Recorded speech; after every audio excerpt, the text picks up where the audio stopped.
बिटिया, जल्दी आओ, देरी हो रही है। आई बाबा, ये लो आपका डिब्बा। अरे वाह, वैसे क्या बनाया आज तुम्हारी माँ ने? अब मुझे नहीं पता, दाल भात है। अब बस मछलियाँ ही पकड़ते मत रह जाना सारा दिन, वक्त पर खाना भी खा लेना। ठीक है, खा लूंगा, तुम मेरी इतनी चिंता मत किया करो। बाबा, आप मुझे कब अपने साथ ले जाओगे? कहाँ? मछली पकड़ने, समंदर में। और तुम क्या करोगी वहाँ? ले चलो ना बाबा। माँ, बोलो ना बाबा को। अरे ले जाओ ना इसे, कितने दिनों से रट लगा रखी है इसने आपके साथ जाने की। अच्छा, ऐसी बात है, तो चलो फिर आज तुम्हें अपने साथ लेकर ही चलता हूँ। बाबा, सच में आप बहुत अच्छे हो। ये कहानी है गणपत मछुआरे की, जो समंदर के किनारे रहता था। उसकी पत्नी रीमा और उसकी 7 साल की बेटी पारू भी उसके साथ ही रहते थे। गणपत समंदर से मछलियाँ पकड़ता और फिर उन्हें बेचकर अपने परिवार का पेट पालता था। उस दिन पारू की जिद पर गणपत उसे भी अपने साथ मछलियाँ पकड़ने ले गया। जैसे ही गणपत की नाव समंदर में आगे बढ़ी तो पारू खुशी से उछल पड़ी। बाबा, कितना मजा आ रहा है ना? ये समंदर की लहरें कितनी बड़ी बड़ी होती है। रुको, अभी जब जाल फेंकेंगे ना, तब तुम्हें और मजा आएगा। कुछ और दूर जाकर गणपत ने समंदर में अपना जाल फेंका और फिर थोड़ी देर बाद जब उसने जाल वापस खींचा तो उसमें 5-7 मछलियाँ फंसी थी। ये देखकर पारू बहुत खुश हुई। तभी अचानक कहीं से एक बगुला उड़ता हुआ उसकी नाव पर आया और जिसे देखते ही पारू ने उसे डराने और भगाने की कोशिश की। हश, हट, भाग यहाँ से, भाग। क्या हो गया पारू? देखो ना बाबा, ये तोता हमारी नाव पर बैठा है। हैं, तोता? गणपत ने बगुले को देखा और फिर अपना पेट पकड़कर हंसने लगा। क्या हुआ बाबा? अरे मेरी बच्ची, ये तोता नहीं है, तोते तो हरे रंग के होते हैं।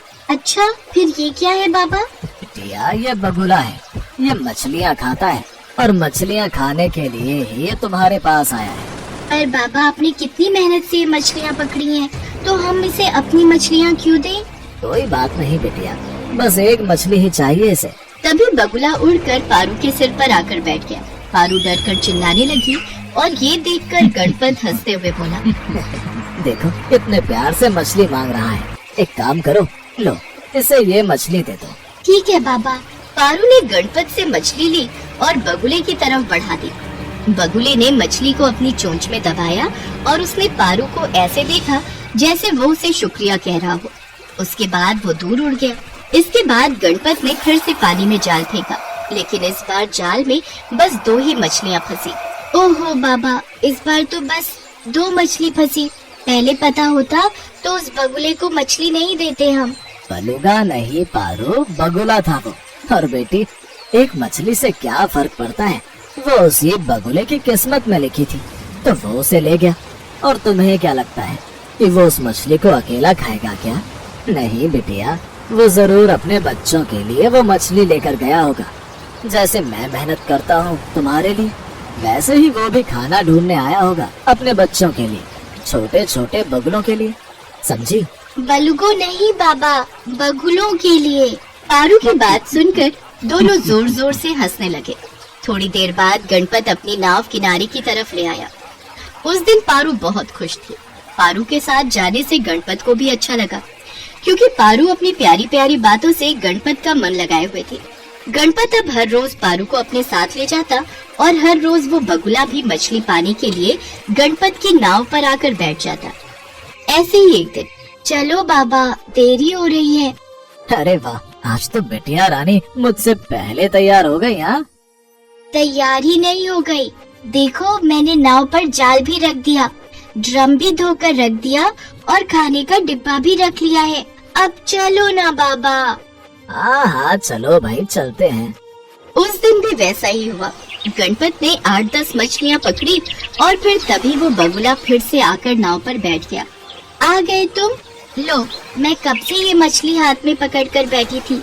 आज बहुत देर कर दी तुमने आने में। अरे तुम तो इस बगुले से बात करने लगी, पता नहीं ये तुम्हारी बातें समझता भी है या नहीं। समझता है बाबा, सब समझता है। हाँ, बिल्कुल मेरी समझदार बिटिया की तरह। बगुले ने पारू से मछली ली और उड़ गया। अगले दिन गणपत जब जाल लगा रहा था और पारू आसमान में बगुले को ढूंढ रही थी, तभी बगुला बहुत तेज रफ्तार से उड़ता हुआ वहाँ पहुँचा। अरे वाह, आ गया मेरा दोस्त, ये लो मछली, लो ले लो इसे। पारू ने बगुले को मछली दी, पर उसने मछली ली नहीं, बल्कि वो पारू के कपड़े पकड़कर खींचने लगा। पारू को कुछ समझ में नहीं आ रहा था, क्योंकि बगुले ने पहले कभी मछली लेने से इनकार नहीं किया था। ये देखकर पारू ने तुरंत अपने बाबा को आवाज लगाई। बाबा देखो ना, ये बगुला आज मछली नहीं ले रहा है? पर बगुले तो ऐसा नहीं करते।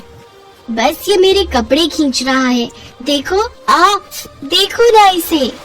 अगर ये मछली नहीं खा रहा है और तुम्हारे कपड़े खींच रहा है, तो इसका मतलब जरूर कोई बड़ी बात है।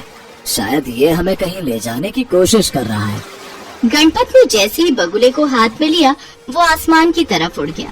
गणपत ने अपनी नाव से उसका पीछा करना शुरू कर दिया। थोड़ी देर बाद बगुला उसे एक किनारे पर लेकर गया। गणपत ने देखा कि वहाँ किनारे एक पुराना खराब जाल पड़ा है, जो शायद किसी मछुआरे ने फेंका था, और उस जाल में एक बगुले का पैर फंसा हुआ था। बगुली पंख फैलाकर लगातार उस जाल से अलग होने की कोशिश कर रही थी, पर वो उस जाल में और ज्यादा फंसती जा रही थी। बाबा देखो, वहाँ एक बगुला फंसा हुआ है। पारू, वो एक बगुली है और वो जरूर इस बगुले की पत्नी होगी, और उसी को बचाने के लिए वो हमसे मदद मांग रहा है। गणपत ने चाकू से जाल काटा और बगुली को आजाद कर दिया। तभी पारू बोली, देखो बाबा, वहाँ पेड़ के नीचे दो छोटे छोटे बगुले हैं। हाँ, मैंने कहा था ना कि वो जरूर अपने बच्चों के लिए मछलियाँ ले जाता होगा। चलो अब हम चलते हैं, बहुत देर हो गई। शाम हो चुकी थी। गणपत अपने घर की तरफ बढ़ रहा था। बगुली की मदद करके पारू बहुत खुश थी, लेकिन गणपत थोड़ा परेशान था, क्योंकि बगुली की मदद के चक्कर में उस दिन वो एक भी मछली नहीं पकड़ पाया था। वो इसी उधेड़ बुन में था। तभी पारू ने उसे आवाज लगाई, देखो बाबा, बगुला अपने दोस्तों के साथ मछली लेकर आया है। मछली लेकर आया है? गणपत ने देखा कि आसमान में 10-15 बगुले उड़ रहे थे और सबकी चोंच में मछलियाँ थी। दोस्त बगुले ने अपनी चोंच में दबाई हुई मछली को नाव में रखे ड्रम में डाल दिया, और देखते ही देखते सारे बगुलों ने भी ऐसा ही किया। इसके बाद सारे बगुलों ने पारू को घेर लिया। पारू बगुलों के साथ खेल रही थी और हंसती ही जा रही थी, और ये सब देखकर गणपत की आंखों में आंसू थे। वो बहुत खुश था, क्योंकि उसे एक सच्चा दोस्त जो मिल गया था। महादेव एक गरीब बूढ़ा मछुआरा था। उसके परिवार में उसकी बूढ़ी पत्नी सती के अलावा और कोई नहीं था। आज 3 दिन से सती बुखार से तप रही थी। महादेव के पास इतना पैसा भी नहीं था कि वो उसका इलाज करवा सके। उस दिन वो सुबह जल्दी उठ गया। एक बार उसने सती के सिर पर हाथ रखा। उसे अभी भी बुखार था। उसने अपना मछली पकड़ने वाला जाल और बाल्टी उठाई और नदी पर मछली पकड़ने चल दिया।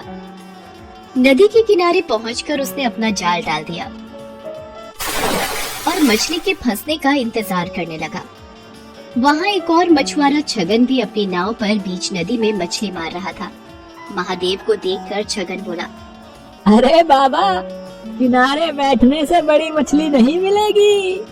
नदी के थोड़ा अंदर आओ तो हो सकता है कि कोई बड़ी मछली फंस जाए। हैं? नहीं बेटा, ना तो मेरे पास नाव है और ना शरीर में ताकत जो मैं नदी में जाकर मछली पकड़ सकूं। अब सब कुछ भगवान के ऊपर है। उन्होंने चाहा तो मुझे बड़ी मछली जरूर मिलेगी।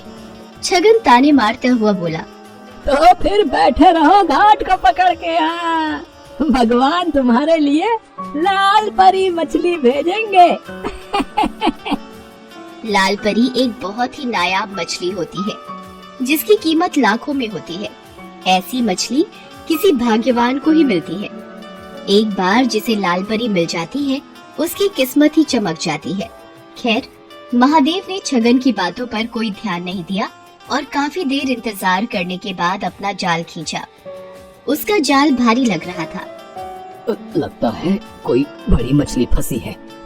मगर जैसे ही उसने जाल बाहर खींचा, उसका सारा जोश ठंडा पड़ गया।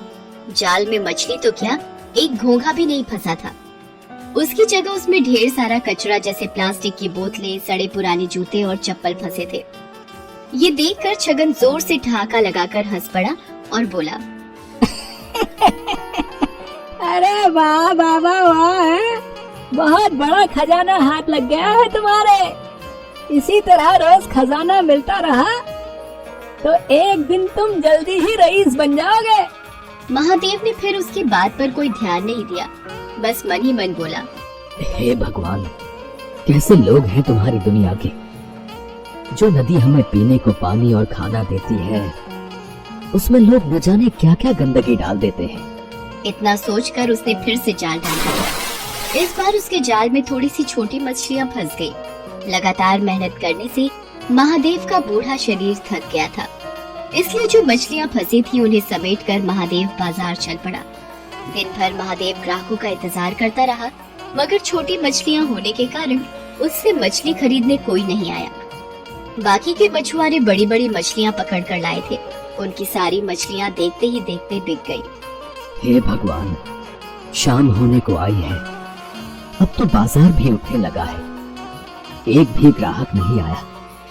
सोचा था थोड़ा सा पैसा आ जाएगा तो सत्ती के लिए खाना और दवाइयाँ लेता जाऊंगा। बेचारी बुखार से तड़प रही है। अभी महादेव ये सोच ही रहा था कि वहाँ एक आदमी आया और उससे बोला, बाबा ये मछलियाँ कितने की हैं? बेटा ये है तो 200 रुपए की, मगर मैं तुम्हें 150 में दे दूंगा। 150 तो महंगा है। मैं तो इनके केवल 100 रुपए दे सकता हूँ। वैसे भी बाजार बंद होने वाला है।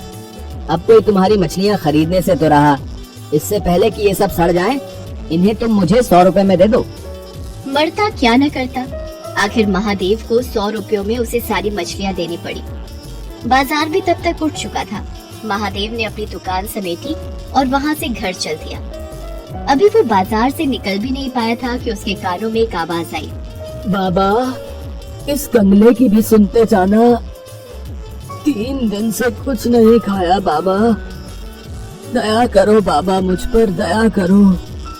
महादेव ने मुड़कर कंधा अपाहिज सड़क के किनारे पड़ा कराह रहा था। उसकी दोनों आंखें खराब थी और दोनों पैर भी बेजान थे, जैसे 2 सूखे डंठल हो। महादेव को उस पर दया आ गई।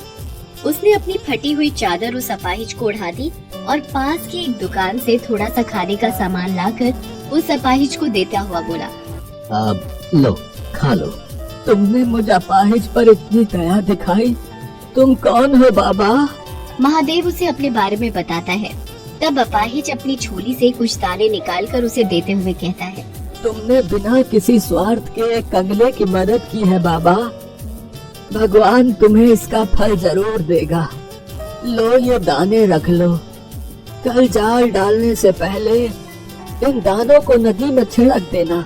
महादेव ने दाने लेकर अपने पास रखे और अपनी फटी चादर उस अपाहिज को अच्छी तरह उड़ाकर वहाँ से घर चलाया। घर पहुँचने पर उसने देखा कि सती की तबीयत अब कुछ ठीक थी। ये देखकर महादेव को थोड़ी राहत मिली। उसने खाना बनाना शुरू किया। उसने अपने लिए थोड़ी सी मछलियाँ बचा कर रखी थी। उन मछलियों के साथ उसने आज खरीदे हुए थोड़े से चावल और आलू बनाए और सती को खिलाया। सती को खिलाकर सुलाने के बाद जैसे ही वो खाने बैठा, तभी वहाँ गांव का कुत्ता कालू आ गया। कालू को देखते ही महादेव के चेहरे पर मुस्कान तैर गई। वो कालू को पुचकारते हुए बोला, क्यों कालू बेटा, भूख लगी है? ठहर, अभी तुझे खाना देता हूँ। इसके बाद महादेव ने अपने बचे हुए खाने में से एक हिस्सा कालू के सामने डाल दिया। एक अरसे से महादेव ऐसा ही करता रहा था। वो जब भी खाने बैठता तब कालू वहाँ आता और महादेव कालू के साथ मिलावट कर खाना खाता। खाना खाकर कालू वहाँ से चला गया और महादेव भी भगवान का नाम लेकर सो गया। अगली सुबह वो फिर अपना जाल लेकर मछली पकड़ने चल दिया। नदी किनारे पहुंचकर उसे उन दानों की याद आई जो कल अपाहिज ने उसे दिए थे। उसने उन दानों को नदी में बिखेर दिया और फिर वहाँ अपना जाल डाल दिया। अभी थोड़ी ही देर हुई थी कि अचानक लगा जैसे जाल में कोई भारी चीज फंसी है। महादेव जाल को खींचने लगा, मगर बूढ़ा होने के कारण उससे जाल खींचा नहीं जा रहा था। जैसे तैसे काफी देर की मेहनत के बाद उसने जाल बाहर निकाला। जाल को देखते ही उसकी आंखें चौंधी आ गई। जाल में एक बड़ी सी लाल परी मछली फंसी थी। छगन मछुआरा भी ये सब देख रहा था। लाल परी को देखते ही उसकी आंखें आश्चर्य से फट पड़ी। उसने मन ही मन सोचा, अरे बाप रे, इतनी बड़ी लाल परी! अगर ये मुझे मिल जाए तो हफ्ते भर की कमाई एक ही दिन में हो जाए। इस बुद्धि से किसी भी तरह ये मछली छीन लेनी चाहिए। उधर छगन की दुष्टता से अनजान महादेव किसी तरह उस मछली को उठाकर वहाँ से जा रहा था। तभी उसे एक तेज धक्का लगा और वो बुरी तरह जमीन पर गिर पड़ा। मछली भी उसके हाथ से छूट गई। उसे छगन ने धक्का दिया था। उसके गिरते ही छगन तेजी से लाल परी को उठाकर भागा। महादेव चिल्लाया, अरे अरे चोर चोर, पकड़ो पकड़ो, वो मेरी मछली लेकर भागा जा रहा है, कोई पकड़ो उसे। मगर वहाँ कोई भी नहीं था जो महादेव की पुकार सुनता। लेकिन अगले ही पल ना जाने कालू वहाँ कैसे आ गया और भागते हुए छगन पर टूट पड़ा। उसने कई जगह छगन को काट खाया। छगन दर्द से चिल्ला उठा। उसका चिल्लाना सुनकर आसपास के रहने वाले लोग वहाँ भागे आए। इतने सारे लोगों के सामने अपनी पोल खुलने के डर से छगन लाल परी को वहीं छोड़कर भाग गया। तब तक महादेव भी वहाँ पहुँच गया। लोगों ने उस मछली को महादेव को सौंप दिया।